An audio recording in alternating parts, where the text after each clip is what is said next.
Bismillahirrahmanirrahim.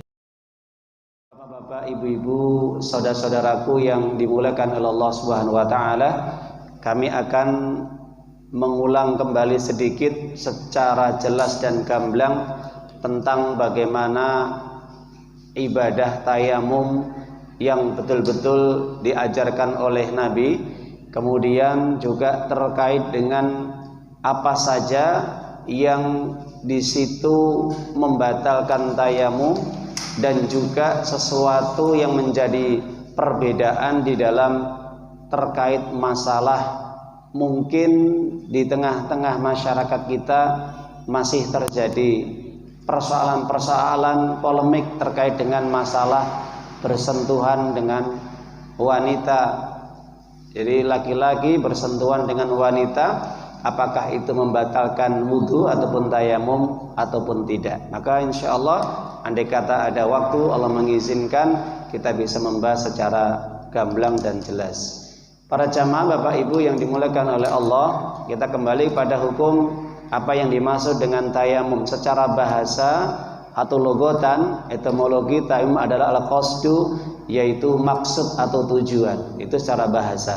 Secara syariat adalah tayamum adalah ibadah kepada Allah Subhanahu wa taala dalam rangka untuk mendekatkan diri kepada Allah dengan cara menggunakan tanah yang baik, yaitu dengan tata cara menepukkan telapak tangan atau kedua telapak tangan ke tanah, kemudian mengusap muka dan membasuh kedua telapak tangan kanan dan kiri. Itu secara syariat. Para jamaah Bapak Ibu yang dimuliakan oleh Allah Subhanahu wa taala, maka terkait dengan masalah hukum tayamum ini dijelaskan di dalam Al-Qur'an, di dalam surat An-Nisa surat yang keempat ayat 43, dan juga diulang oleh Allah di dalam surat Al-Maidah surat yang ke-6 ayat yang ke-6. Jadi nanti bisa dibuka, maaf saya ulangi, di dalam surat Al-Maidah ayat 5 surat yang ke-5 ayat yang ke-6, dan juga di dalam surat An-Nisa surat yang keempat ayat 43. Jadi ada dua ayat yang menjelaskan tentang hukum masalah tayamum. Di dalam surat An-Nisa Allah sendiri juga mengatakan falam tajidu ma'ang, ya, apabila kamu tidak mendapatkan air, maka Allah memerintahkan fatayyamamu shaidan thayyibah, maka hendaknya kamu menggunakan tanah yang baik. Itu di dalam surat An-Nisa. Dan juga di dalam surat Al-Maidah ayat yang ke-6 Allah sendiri juga menyampaikan falam tajidu ma'ang fatayammamu shaidan thayyibah famsahu biwujuhikum wa aydikum min. Kalau di dalam surat An-Nisa tadi hanya famsahu biwujuhikum wa aydikum, tapi di dalam surat Al-Maidah ada kalimat minhu, ya, ada kalimat minhu. Itu perbedaannya hanya di sisi belakangnya setelah kalimat yaitu wa aydikum. Apabila kamu tidak mendapatkan air, maka hendaknya kamu tayamum dengan tanah, dengan debu yang bersih, maka usaplah wajahmu dan kedua tanganmu. Para jamaah yang dimuliakan oleh Allah, memang tata cara tayamum ini ada perbedaan pendapat. Ini akan saya sampaikan. Saya sampaikan kepada para jamaah perbedaan pendapat. Baik. Maka para jamaah yang dimuliakan oleh Allah Subhanahu wa taala, terkait dengan kandungan ayat Allah di dalam surat An-Nisa ayat 43, di dalam surat Al-Maidah ayat 6, maka tata cara tayamum ini memang menjadi perbedaan pendapat di kalangan empat mazhab. Di kalangan empat mazhab. Tapi kita kembali kepada ayat Allah Subhanahu wa taala yang menjelaskan tentang masalah yaitu kedua tanganmu. Jadi di situ Allah menyatakan secara umum kedua tanganmu. Maka di sini ada terjadi perbedaan pendapat dari empat mazhab. Yang pertama, pendapat yang disampaikan oleh Abu Hanifah dan juga pendapat Imam Asy-Syafi'i bahwa tayamum itu dengan tata cara yang disampaikan oleh kedua ini ketika menjelaskan ayat Allah di dalam surat An-Nisa ayat 43 dan juga surat Al-Maidah ayat yang ke-6, itu tata caranya adalah perbedaan antara mengusap yaitu kedua tangan. Ketika menjelaskan kedua tangan, pendapat Abu Hanifah dan juga pendapat Imam Syafi'i ini adalah yaitu ketika orang tayamum kemudian menepukkan kedua telapak tangan kemudian di atas permukaan tanah ataupun dimanapun yang ada debunya, baik itu di tembok, di batu atau yang lainnya, kemudian di situ kemudian ya setelah menepuk kedua tangan kemudian meniupnya, kemudian membasuh yaitu muka, kemudian setelah muka kemudian membasuh kedua tangan. Lah, kedua tangan ini para jamaah yang dimuliakan oleh Allah Subhanahu wa taala, maka pendapat Abu Hanifah dan Imam Syafi'i ini sampai memang siku. Makanya ini ketika menjelaskan tentang waidikum, ini sampai siku, ini pendapat Imam Abu Hanifah dan Imam Syafi'i. Jadi mengambil pendapat siapa? Imam Syafi'i dan Abu Hanifah mengambil pendapatipun Ibnu Umar. Ya, di dalam hadis Ibnu Umar pernah ketika beliau bertayamum kemudian membasuh kedua telapak tangan sampai siku. Ini pendapat yang dipegang oleh Abu Hanifah dan juga Imam Syafi'i mengambil pendapat dari sahabat Nabi Ibnu Umar. Akan tetapi para jamaah Bapak Ibu, terkait dengan hadis kemudian membasuh telapak tangan sampai siku, ini memang secara kualitas hadis, maka para ulama hadis menilai mensikapi hadis ini memang derajatnya dhaif, lemah, tidak sampai sahih. Nah, ini tidak sampai sahih, hanya lemah. Para jamaah Bapak Ibu, itu pendapat yang pertama. Pendapat yang kedua, pendapat yang dipegang oleh Imam Malik dan juga Imam Ahmad bin Hambal, yaitu berpendapat bahwa ketika bertayamum itu sebagaimana yang saya sampaikan tadi, sama permulaannya, yaitu menepuk ya ke dalam permukaan tanah ataupun debu yang menempel di tembok, kemudian meniupnya, kemudian muka, kemudian cukup ya, yaitu mengusap wa masaha dhahri kaffaihi, ya, mengusap yaitu punggung telapak tangan kanan dengan telapak kirinya, kemudian juga punggung telapak kanan telapak kiri ya, sebagaimana bergantian, itu satu usapan. Kalau pendapat Imam Syafi'i dan Imam Abu Hanifah tadi itu masing-masing memang itu 2 kali tepukan ya, gini, kemudian membasuh muka, kemudian tepuk lagi ke debu, kemudian di sebul ya, ditiup, kemudian baru mengusap ya kedua telapak tangan sampai siku. Jadi 2 tepukan ini ya, tadi mengambil di antara hadis tadi memang hadisnya derajatnya lemah dari Ibnu Umar, dhaif atau lemah. Adapun pendapat yang sahih yang dijelaskan oleh Imam Malik dan juga Imam Ahmad bin Hambal, bagaimana tata cara tayamum, dijelaskan riwayat 2 hadis ya. Sebagaimana dijelaskan dari hadis Ammar bin Yasir, beliau menceritakan pernah diutus oleh Rasulullah SAW dalam satu keperluan. Ketika suatu malam beliau junub ya, kemudian tidak mendapatkan air saat itu di satu wilayah, kemudian beliau berguling-guling ya, karena tidak mendapatkan air beliau berguling-guling Ammar bin Yasir ini ke tanah, menganggap bahwasanya supaya nanti badannya terkena tanah atau debu. Maka setelah kejadian ini disampaikan kepada Nabi Sallallahu Alaihi Wasallam, maka Nabi mengatakan, innama kana yakfika antasna hadza, cukup wahai Ammar, ketika kamu sedang junub tidak mendapatkan air, maka hendaknya engkau tepukkan kedua telapak tangan kamu di atas permukaan tanah, kemudian kamu tiup, kemudian engkau basuh ya telapak tangan kanan dulu, kemudian telapak tangan kiri, kemudian muka. Wa mamsa wajhah ya, setelah membasuh kedua telapak tangan kemudian muka. Ini pendapat pertama. Pendapat yang kedua sebagaimana dijelaskan oleh Abu Sa'ad Al-Khudri ketika beliau menjelaskan ketika ada dua sahabat dalam perjalanan safar, ya perjalanan jauh, kemudian di tengah perjalanan tidak mendapatkan air tapi sudah masuk waktu sholat. Sudah masuk waktu sholat. Kemudian kedua sahabat ini mereka bertayamum dua-duanya. Bagaimana tata cara tayamum? Mereka menepukkan kedua telapak tangan di atas permukaan tanah atau di debu, kemudian meniupnya, kemudian membasuh muka, kemudian kedua telapak tangan kanan dan tangan kiri. Ya, maka setelah kejadian ini, ya, dalam perjalanan lain sampai tujuan yang ditempuh oleh dua sahabat ini, maka satu sahabat kemudian mendapatkan air ketika sampai ke tujuan, ya, padahal mereka sudah sholat tadi dengan tayamum. Maka satu sahabat ini kemudian mengulang sholatnya dengan berwudu dulu. Yang satu sahabat mengulang lagi sholatnya dengan berwudu karena mendapatkan air sampai tujuan, ya. Padahal di tengah perjalanan sudah masuk sholat. Ketika sampai tujuan masih ada waktu sholat, diulangi lagi sholatnya dengan berwudu lagi.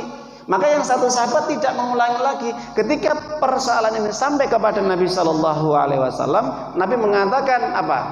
Qad ajza'aka sholatuka, sudah cukup engkau mendapatkan pahala sholatmu dengan kamu bertayamum tadi, meskipun kamu tidak mengulangi sholat kamu. Walakal ajra marrataini, sedangkan yang keduanya sahabat tadi dikatakan oleh Nabi, kamu mendapatkan dua pahala, kamu sudah sholat lagi. Yang pertama sholat dengan tayamum, kemudian kamu mendapatkan air, sholat lagi, ya, itu mendapatkan dua pahala. Jadi terkait dengan hadis-hadis ini para jamaah, ini hadis yang sahih, hadis rawahu Imam Muslim dan juga rawahu Imam Bukhari, maka menjelaskan bahwa tayamum itu berdasarkan hadis yang sahih ini, maka apa? Pendapat yang kedua Imam Malik dan Imam Ahmad cukup sampai pergelangan tangan, tidak sampai siku. Ustadz, tadi Ammar bin Yasir kok ketika tayamum itu telapak tangan dulu kemudian muka, kemudian hadis yang kedua ini dari Abu Sa'id Al-Khudri radhiyallahu an, kemudian muka dulu kemudian baru kedua telapak tangan. Maka para jamaah Bapak Ibu, terkait dengan masalah hukum ini tidak wajib tertib dalam tayamum.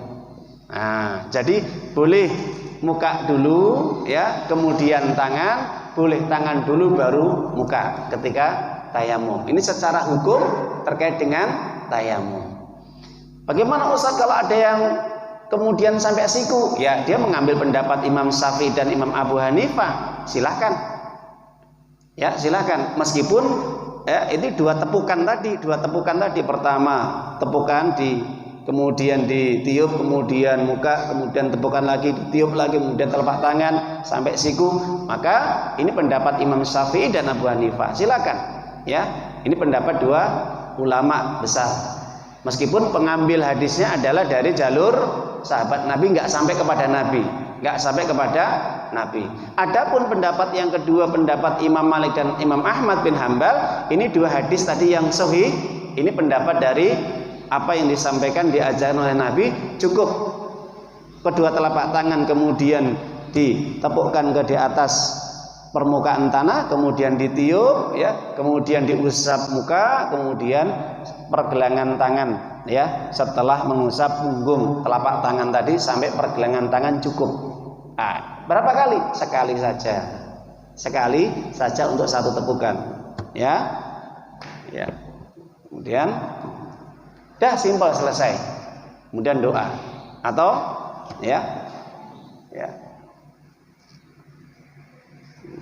Nah, kemudian doa, ya. Jadi para jamaah, itu yang terkait dengan persoalan bagaimana tata cara tayamum yang diajarkan oleh Nabi Shallallahu Alaihi Wasallam kepada kita.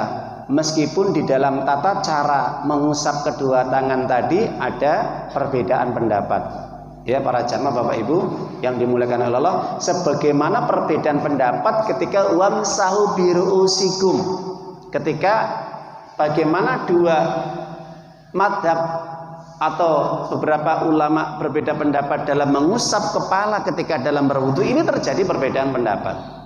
Makanya Bapak Ibu para jamaah, tolong ketika terjadi perbedaan pendapat itu jangan sampai menjadikan apa? Yaitu permusuhan, kebencian yang mendalam. Karena perbedaan pendapat itu sejak dulu.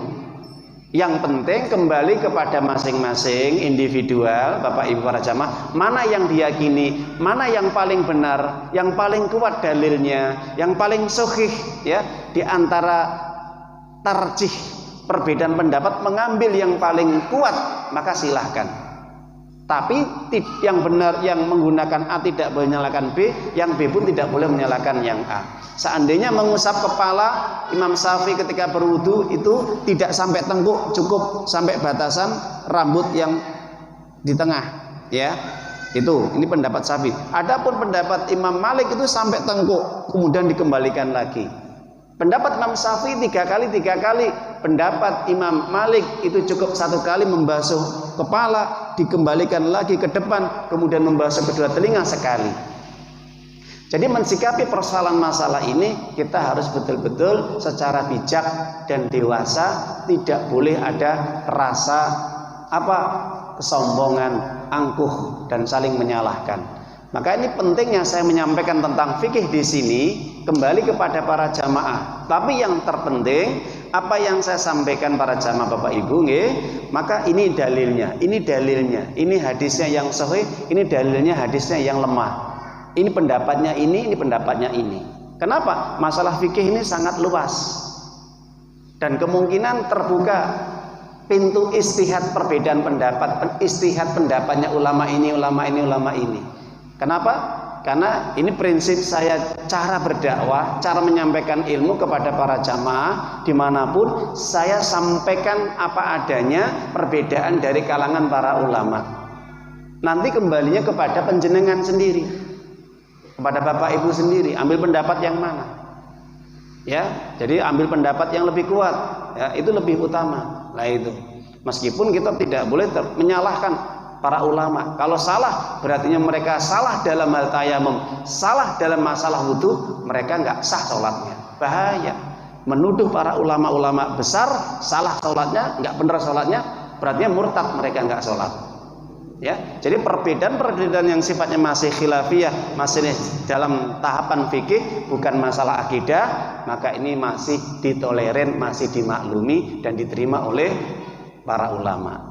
Tapi para jamaah Bapak Ibu yang dimuliakan oleh Allah Subhanahu wa taala, jadi pembahasan kita terkait masalah wudu dan masalah tayamum maka sudah jelas.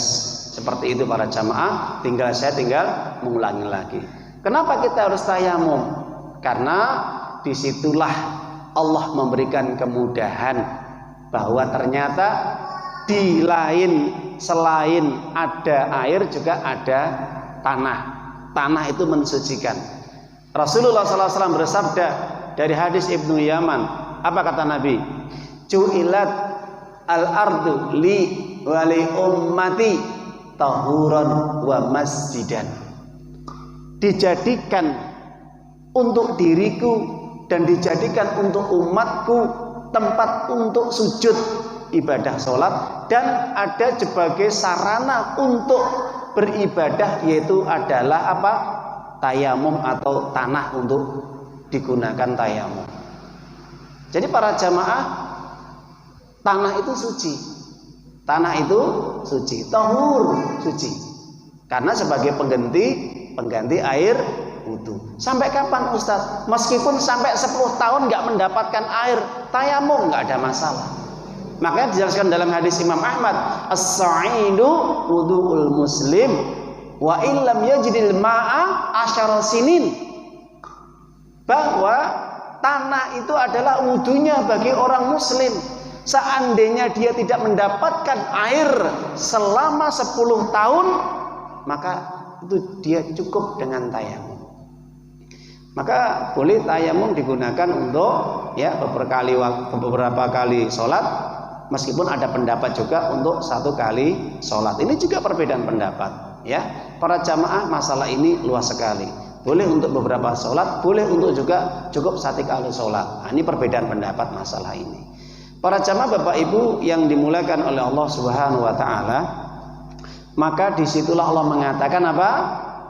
ma yuridullah yaj'al 'alaikum min haraj. Allah tidak memberatkan manusia ketika dalam beribadah kepada Allah itu dianggap agama itu berat, tidak.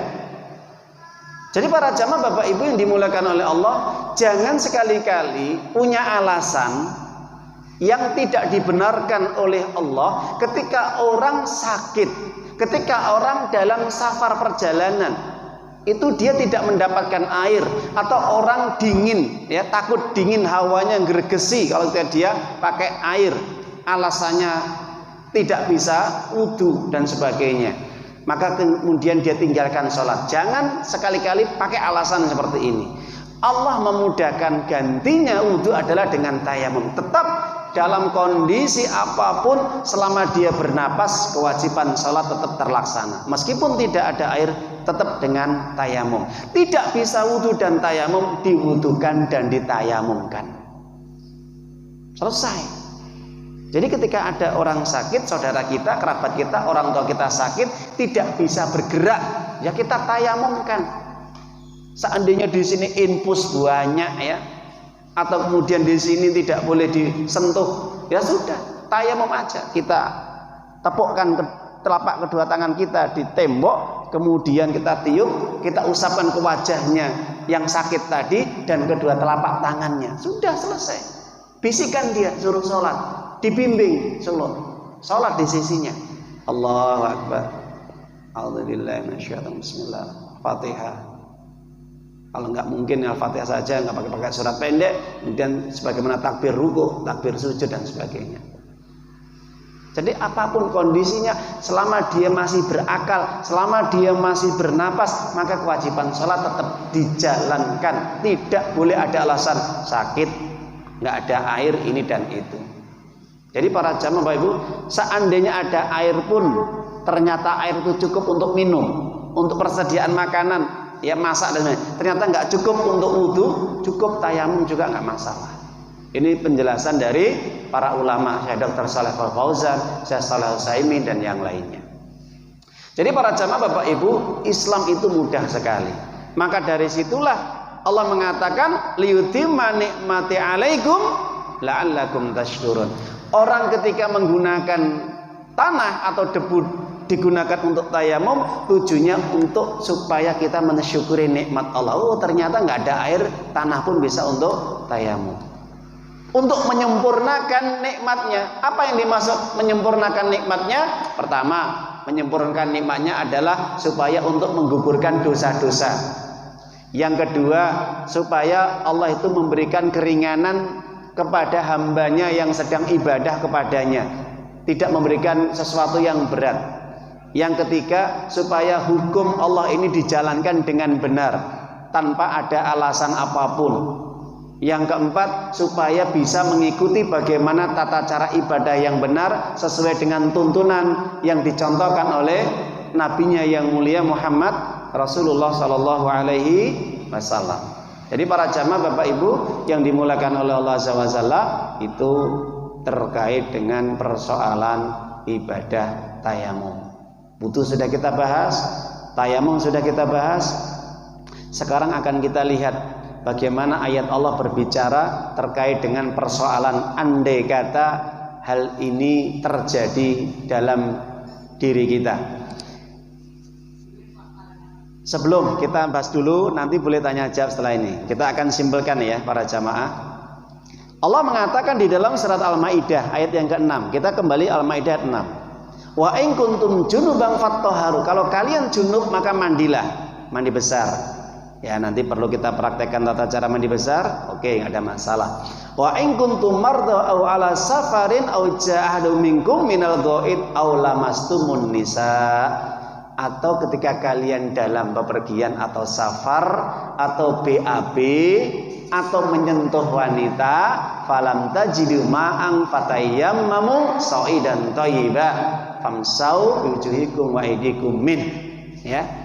Jadi ayat ini mengatakan, andai kata engkau sakit, safar, buang air besar ataupun menyentuh wanita, maka kalau tidak mendapatkan air, maka hendaknya engkau bertayamumlah dengan tanah yang baik. Tapi para jamaah, hukum tayamum ini juga bisa menghilangkan hadas besar. Nawaitu tayamum raf'il hadatsil akbar fardhan lillahi ta'ala. Ini kalau bahasanya ya. Meskipun cukup membaca basmalah sudah cukup. Ya. Niat memang tidak pernah diajarkan oleh Nabi dengan ucapan, tapi sebagian pendapat madzhab Syafi'i mengatakan kalau pakai niat lisan itu diperbolehkan bagi pendapat. Ya toh? Jadi niat nawaitu tayamum ya li raf'il hadatsil akbari fardhon lillahi ta'ala. Aku bertayamum niat karena Allah untuk menghilangkan hadas besar, untuk menjalankan ibadah wajib yaitu ibadah salat. Para jamaah Bapak Ibu yang dimuliakan oleh Allah Azza wa Jalla, maka di sini ada kalimat yang terakhir, lamastumun nisa, menyentuh wanita. Nah, dari para jamaah ini sering terjadi di tengah-tengah masyarakat, di tengah-tengah jamaah terjadi masalah yang kadang-kadang persoalan yang sepele dibesar-besarkan, bahkan terjadi mereka gontok-gontokan, perselisihan, kemudian permusuhan ujung-ujungnya. Nggak mau sholat ke masjid ini gara-gara perbedaan masalah ini. Baru saja juga ada WA masuk ya di istri saya, tanya kepada saya baru saja tadi sebelum maghrib, ini ya ada pertanyaan ini ya dari jamaah, bagaimana hukum menyentuh wanita, apakah membatalkan wudhu atau tayamum ya. Kemudian saya jawab sesuai dengan apa yang terkandung di dalam ayat ini dan penjelasan para ulama. Maka para jamaah Bapak Ibu yang dimuliakan oleh Allah SWT, apapun yang membatalkan wudhu juga membatalkan tayamum, sama secara hukum. Nah, terkait dengan persoalan masalah menyentuh wanita, lamastumun nisa, itu memang terjadi 3 perbedaan pendapat. Ingat, 3 perbedaan pendapat. Ini bisa dibuka di dalam kitab-kitab para ulama, di dalam kitab ya Syekh Dr. Fauzan bin Fauzan di dalam kitab fikih masalah wudu, masalah sholat ya, itu dibahas di dalam kitab Mulakhasah Al-Fiqhi, dan di dalam kitab juga Syekh Shalih Al-Utsaimin di dalam kitabnya yang terkenal yaitu Al-Mustaqni, Zadil Al-Mustaqni. Kemudian juga di dalam kitab fikih Al-Wajiz fi Fikih Al-Kitab wa Sunnah, di dalam kitab fikih sunnah Syed Sabiq, di dalam juga kitab fikih Minhajul Muslim, juga di dalam kitab fikih para ulama terdahulu Subulus Salam, kemudian di dalam kitab juga fikih Fathul Bari Ibnu Hajar As-Saqalani, kemudian juga di dalam kitab fikih-fikih yang lainnya itu dibahas perbedaan pendapat masalah tentang menyentuh wanita, apakah membatalkan wudhu atau tidak. Para jamaah Bapak Ibu yang dimuliakan oleh Allah, kalau saya amati dan saya pelajari dari berbagai kitab-kitab para ulama klasik dulu dan sekarang, ternyata memang ini terjadi perbedaan. Tapi nanti kembali kepada panjenengan lagi. Saya tidak memaksakan diri ya. Saya hanya menyampaikan saja ilmunya. Perbedaan pendapat dari 3 mazhab ini ya. Maka yang pertama, menyentuh wanita itu mutlak membatalkan wudu. Ingat, pendapat pertama. Mutlak ini membatalkan wudhu. Pendapat siapa ini? Pendapatnya Imam Abu Hanifah dan Imam Syafi'i rahimahullah azza wa jalla. 2 ulama ini mengatakan batal wudhunya bersentuhan wanita, entah itu orang lain atau mungkin istrinya. Itu secara umum mutlak ya, tidak terkhusus istri ataupun yang bukan mahramnya atau bukan istrinya. Mana petunjuk dalil yang dipakainya? Secara umum ayat Allah tadi, aulamastumun nisa, surat Al-Maidah ayat yang ke-6, surat An-Nisa ayat 43. Maka Imam Syafi'i dan Abu Hanifah ketika menyatakan menyentuh wanita setelah berwudu dan tayamum menjadi batal, karena memahami, berpersepsi, menafsirkan tentang lamastumun nisa, menyentuh wanita, dalam kata bahasa al-lamsu, lamisa yalmasu, menyentuh itu adalah yaitu dunal jima, bukan masalah hubungan suami istri, tapi bersentuhan secara hakiki, yaitu kulit dengan kulit, tangan dengan tangan, kaki dengan kaki, mulut dengan mulut dan sebagainya. Kulit. Nah itu. Ini pendapat yang pertama yang disampaikan oleh Imam Syafi'i dan juga Imam Abu Hanifah. Jelas Bapak Ibu nggih? Batal. Jadi wudunya batal. Ini pendapat pertama. Pendapat yang kedua, tidak batal secara mutlak. Ya, tidak batal secara mutlak. Ini pendapat siapa ini?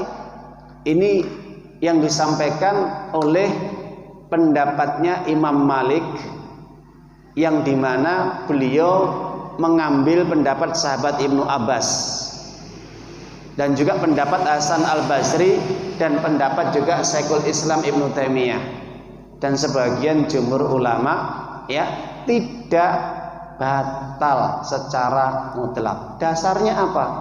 Dasarnya ketika menafsirkan ayat lamastumun nisa, menyentuh wanita, adalah yaitu ajima, berhubungan suami istri. Jadi yang dimaksud menyentuh wanita adalah pendapat Imam Malik adalah, dan Imam Hasan Al-Basri dan ulama yang lain adalah berhubungan suami istri. Mana dasarnya lagi? Dasarnya hadis Nabi Shallallahu Alaihi Wasallam, diceritakan dari Ibunda Aisyah radhiyallahu anha bahwa Nabi pernah ketika mau berangkat sholat, beliau menyempatkan dirinya untuk mencium istrinya. Karena Rasulullah SAW qabbala aswajahu wa yusalli wa lam yatawaddo. Kemudian beliau langsung pergi sholat tanpa dia berwudu lagi. Jadi setelah mencium istrinya, kemudian beliau langsung sholat tanpa dia berwudu. Dalil yang lain mana? Di dalam hadis sahih, hadis Imam Muslim katakan suatu malam hari, karena di dalam rumah Nabi itu tidak ada penerangan, nggak ada ublik, nggak ada lilin, nggak ada apa saja ya. Jadi gelap kalau malam itu ya. Makanya habis isya itu beliau langsung tidur. Suatu ketika Rasulullah SAW menjalankan sholat malam. Ketika beliau sujud, tangan beliau bersentuhan dengan kaki istrinya, yaitu Ibunda Aisyah radhiyallahu anha yang sedang tidur di kamar. Maka ketika dia bangun, beliau melihat ternyata beliau sedang sholat, ya, kemudian beliau menggeser kakinya. Jadi terkait masalah itu, beliau tetap sholat tanpa harus membatalkan sholatnya karena bersentuhan dengan kaki istrinya. Ketika kejadian ini ditanyakan oleh seorang ulama tabi'in kepada Ibunda Aisyah, ketika Ibunda Aisyah cerita kepada para tabi'in, Urwah, namanya Urwah, ini tanya, ya Aisyah, apakah khusus untuk istrinya saja? Enggak, ya, mungkin ini secara umum saja. Nabi tetap sholat, dan Nabi tidak mengatakan ini khusus untuk istri-istri saya, jadi nggak batal, nanti kepada yang lain kemudian batal. Artinya secara umum hadis ini bahwa orang yang menyentuh wanita, baik istri ataupun bukan istrinya, maka tidak membatalkan wudu. Tidak membatalkan wudu. Berarti boleh kita bersentuhan dengan wanita, terutama dengan istrinya boleh. Dengan istrinya mau sholat mencium boleh. Ya, mau sholat cium istrinya juga boleh tanpa dia berwudu. Ini pendapat yang kedua. Ustadz, berarti saya boleh menyentuh istri tetangga saya, jidatnya diketak, dan berdosa. Ya, menyentuh ya istri orang lain berdosa. Bersentuhan dengan yang bukan istri atau bukan mahramnya berdosa, tapi tidak membatalkan wudu. Kita lihat ketika orang ibadah haji di Masjidil Haram, mereka pakai pendapat Imam Malik, karena Imam Malik adalah ulama di Madinah.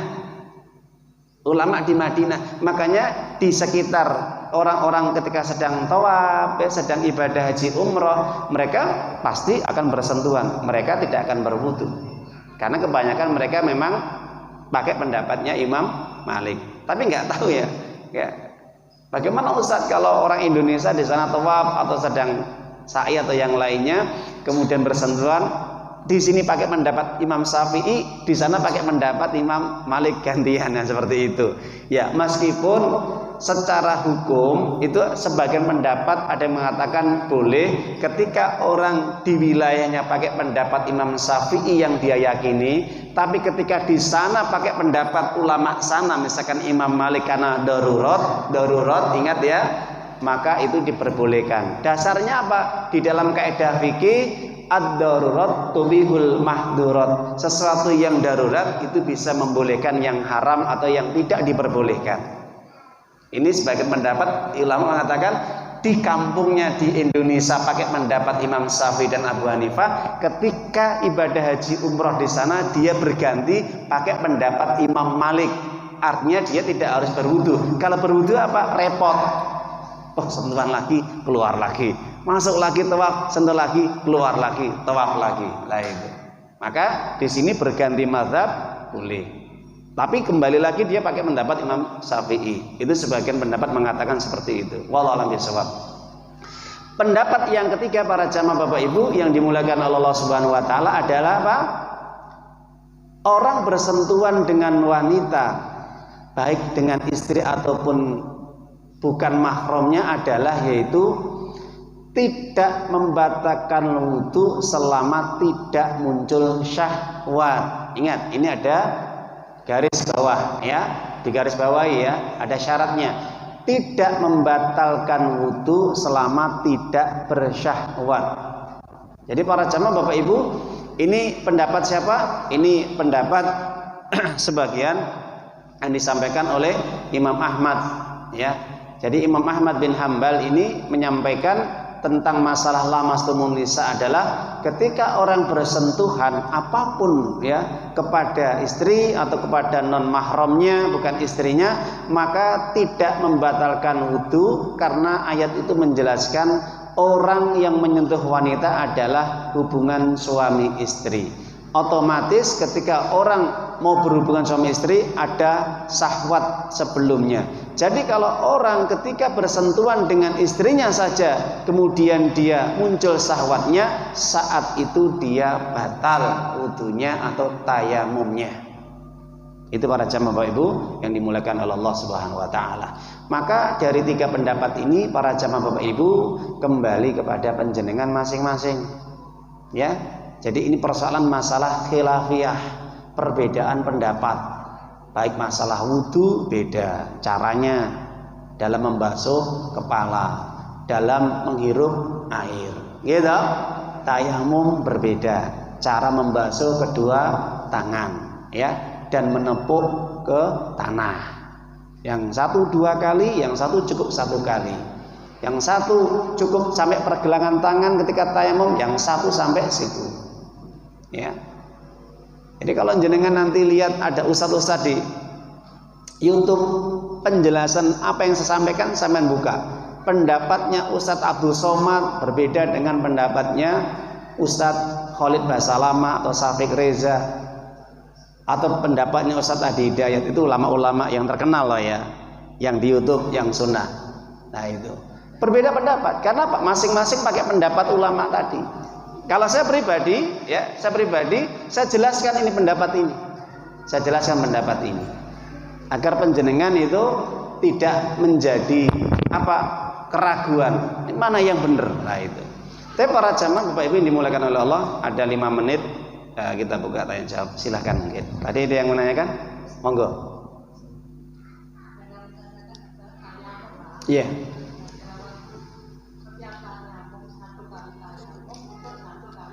Salat.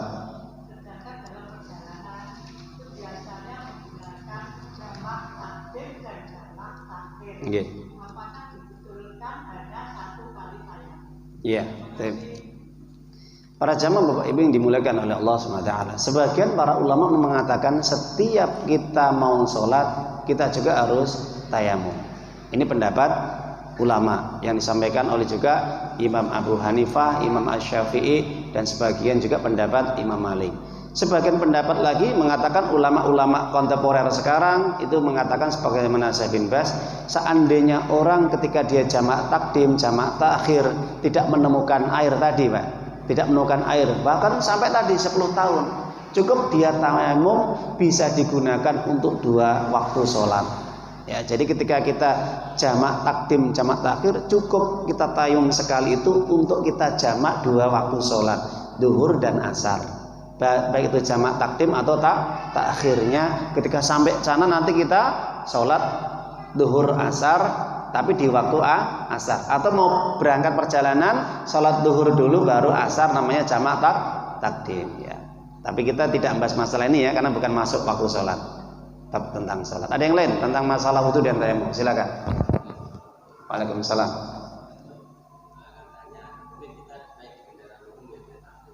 Oke.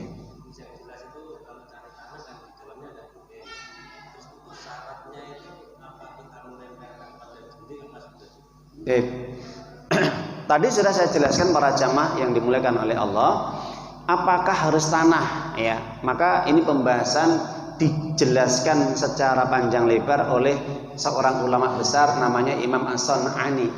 Imam As-San'ani di dalam kitab Subulus Salam, dan ini disarah juga oleh seorang ulama besar Abdullah Syekh Al-Basam di dalam kitab Taihidul Ahkam min Bulughil Maram, mengatakan bahwa terkait dengan tanah yang kalimat di dalam ayat Allah itu mencakup umum.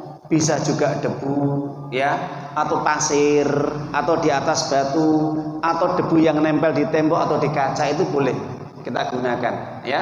Artinya tanah di situ secara umum sifatnya tidak harus tanah yang kita injak, tapi dimanapun yang ada, baik itu di tembok, baik itu di kaca, baik itu di atas batu atau pasir, atau mungkin pasir kering, pasir basah, bisa kita gunakan untuk tayamum.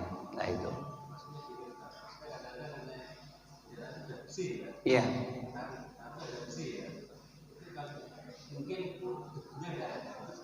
Iya. Yang penting kita yakin, pasti Bapak Ibu ya. Artinya debu itu sekecil apapun itu pasti ada nempel. Kalau kita berprasangka wah bersih nggak ada debunya, kita kapan sholatnya nanti ya? Maka bismillah. Kalau seandainya kita bersih, ya sudah, tempat pijakan kita gunakan, nggak ada masalah. Ambil mana yang kelihatannya bersih, nggak kotor, kita gunakan di bawah kaki kita sebelahnya itu. Ya, cukup kita tempel, kemudian kita usap, kan kok bersih kinclong. Ya udah, bawa aja dekat kaki kita yang kita gunakan untuk berpijak di situ, di bawah bambu kita. Ya, nggak ada orang nih, tempelkan gitu. Nah itu, gitu ya. Alternatifnya banyak insya Allah. Ada yang lain Bu? Ya.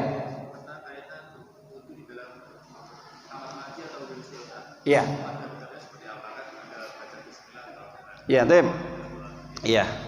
Terkait dengan orang berwudu di dalam toilet ataupun kamar mandi, ini bagaimana mensikapinya? Maka para ulama sekarang mengatakan, meskipun pada zaman dulu belum terjadi kasusnya, maka ulama-ulama kontemporer sebagaimana Syekh bin Baz, Syekh Utsaimin, Syekh Dr. Fauzan bin Fauzan dan yang lainnya mengatakan bahwasanya orang ketika berwudu di toilet atau kamar mandi itu diperbolehkan dengan catatan apa? Sebelum berwudu itu harus disiram dulu sekitarnya untuk berwudu ya. Karena apa? Mengantisipasi di situ nanti ada bekas-bekas ya najis, baik itu air kencing ataupun yang lainnya. Maka disiram dulu sekitarnya. Setelah mungkin terasa bersih, baru kita wudu di situ dengan gayung air tadi atau dengan sentoran yang sudah disiapkan di dalam toilet atau kamar mandi. Gitu ya, insyaallah. Baik. Dalam hati nggak boleh dilafadzkan, atau ketika kita mau masuk kita baca basmalah dulu boleh. Kita lupa baca basmalah dalam hati, jangan bismillah. Nah, kemudian kita wudu di dalam toilet, nggak boleh. Bacaan apapun tidak boleh di dalam kamar mandi atau toilet yang di situ asma'nya Allah disebut. Ya, Bapak Ibu, apalagi kita masuk di situ ada cincin lafaz Allah atau kalung lafaz Allah, tidak diperbolehkan untuk dibawa masuk ke dalam toilet atau kamar mandi. Insyaallah kita akan bahas malam Kamis yang akan datang tentang adab-adab masuk kamar mandi dan toilet insyaallah, gitu ya. Silakan.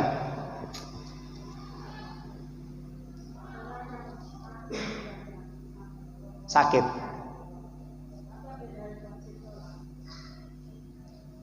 Ribon? Oh iya. Iya, kalau orang ketika tidak sadar, maka itu bagian sesuatu yang tidak diwajibkan sholat, gugur kewajiban sholat. Ada 3. Ketika orang gila sampai dia sadar berakal, ketika orang tidur sampai dia bangun. Ketika orang belum balik anak kecil sampai dia sudah balik betul memayis ya, membedakan mana yang benar dan yang salah. Nah itu. Jadi 3 hal ini sudah menjadikan apa? Kewajiban untuk sholat. Jadi kalau orang bernapas tapi dia nggak ingat, dia nggak sadar, linglung, maka nggak ada kewajiban sholat. Sampai dia sadar, kemudian dia kerjakan sholat yang tertinggal tadi semuanya. Orang pikun diingatkan, selama dia masih ingat, diingatkan. Artinya orang pikun itu setengah sadar, setengah tidak. Tapi pada akhirnya orang pikun itu adalah orang sadar, cuman kadang-kadang dia itu lupa. Banyak lupanya. Kadang sudah sholat, dianggap belum sholat. Nah itu, diingatkan ya. Selama ada yang mengingatkan, dia masih punya akal, masih ingat akalnya ya. Beda kalau orang pingsan, orang gila, orang ketika dia sudah nggak bisa berpikir sadar, maka kewajiban sholat gugur sampai dia sadar. Jelas Ibu? Ngoten nggih? Cukup, semoga bermanfaat apa yang kita kaji pada malam hari ini. Semoga kita tetap istiqomah ya dalam kita mempelajari masalah tentang ibadah ini. Wallahu a'lam bishawab. Kita tutup dengan bacaan hamdalah. Alhamdulillahirabbil alamin. Subhanaka Allahumma wa bihamdika asyhadu an la ilaha illa anta astaghfiruka wa atubu ilaik. Assalamualaikum warahmatullahi wabarakatuh. أيها الذين آمنوا اتقوا الله حق تقاته ولا تموتن إلا